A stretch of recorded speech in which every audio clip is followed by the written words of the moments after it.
Halo teman-teman, bertemu lagi di channel Guru BK Konselor. Teman-teman, di video kali ini saya akan mengajak teman-teman untuk bersama-sama kembali kita menyusun modul layanan bimbingan dan konseling. Dan saat ini kita sudah berada di modul 11 layanan bimbingan dan konseling untuk jenjang SMA ya.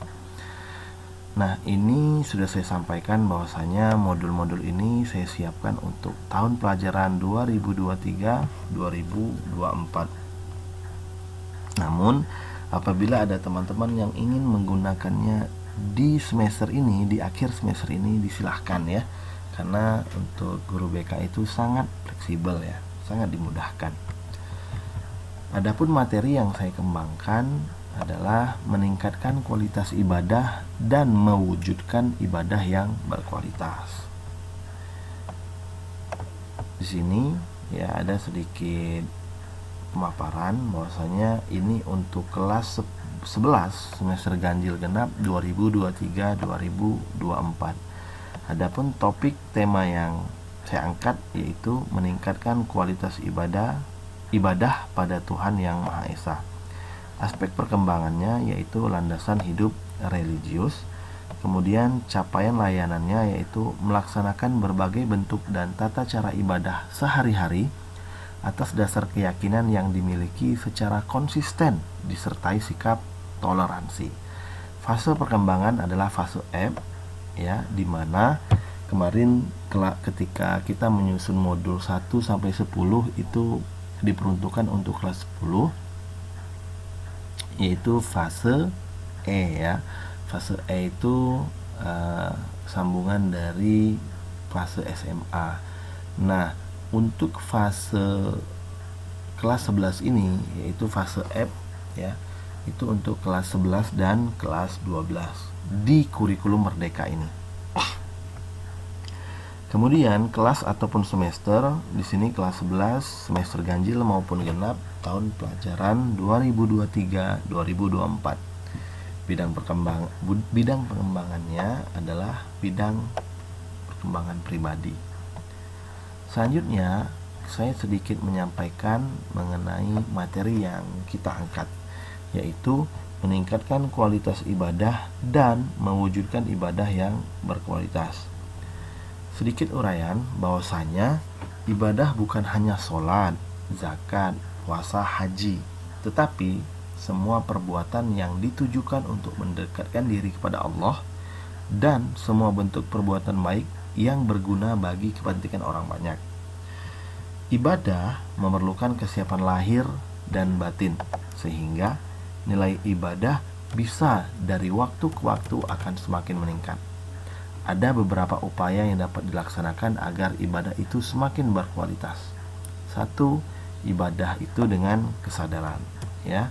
Kemudian ada lagi ibadah dengan kecintaan. Memang ya teman-teman ya, ibadah itu harus didasari kesadaran dan cinta terhadap apa yang kita lakukan ya. Selanjutnya di sini ada ibadah dengan ikhlas ya. Nah, materi-materi ini menarik kita sampaikan kepada siswa-siswi kita, mengingat anak-anak SMA ya, itu cenderung masa-masa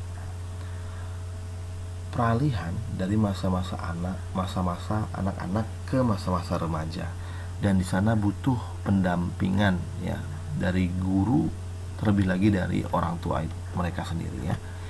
Kemudian ibadah dengan kekhusyukan ya. Kemudian ibadah secara sembunyi. Selanjutnya ya selesai, ada 5 pemaparan mengenai ibadah itu agar semakin berkualitas. Nah, sekali lagi saya sampaikan bahwasanya apabila teman-teman ingin menambahkan dari sumber lain, disilahkan ya, lebih dari 5 itu sangat baik ya, mengingat semakin banyak referensi yang teman-teman gunakan, semakin kaya pula pemahaman serta perbandingan yang akan kita dapat dari materi-materi ini ya. Ini sumbernya Saya dapat dari Sriwijaya Zone ya.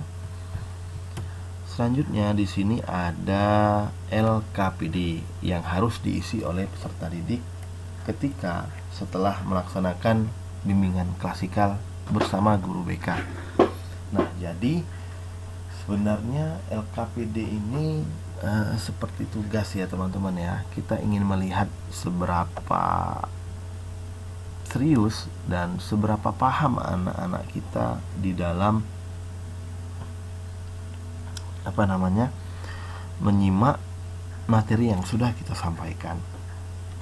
Nah, di sini ada kegiatan pertemuan ya, ada 3 pertanyaan ya, yang semuanya harus diuraikan oleh siswa-siswi kita. Apabila teman-teman ingin menambahkannya menjadi 4, 5, bahkan sampai 10, itu disilahkan.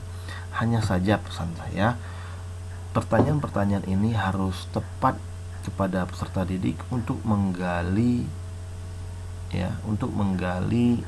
keseriusan anak-anak kita dalam mendengarkan materi yang sudah kita sampaikan. Selanjutnya teman-teman, ada angket evaluasi hasil layanan bimbingan klasikal, di mana ada 6 pernyataan dan skor maksimalnya adalah 4, skor minimalnya 1 teman-teman ya.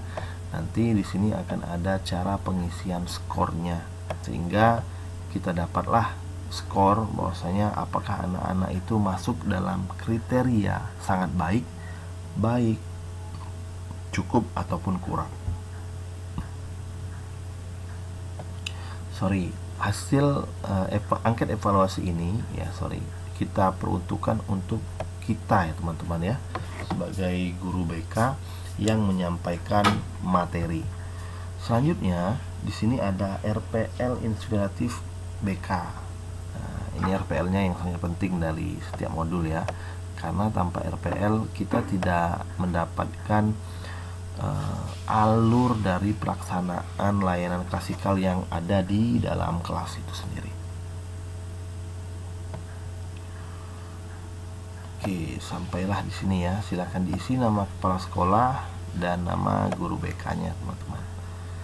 Baiklah, teman-teman, seperti biasa silakan download file ini di deskripsi video ini ya.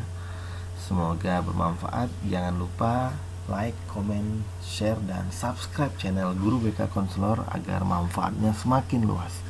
Saya akhiri, billahi taufik wal hidayah. Wassalamualaikum warahmatullahi wabarakatuh.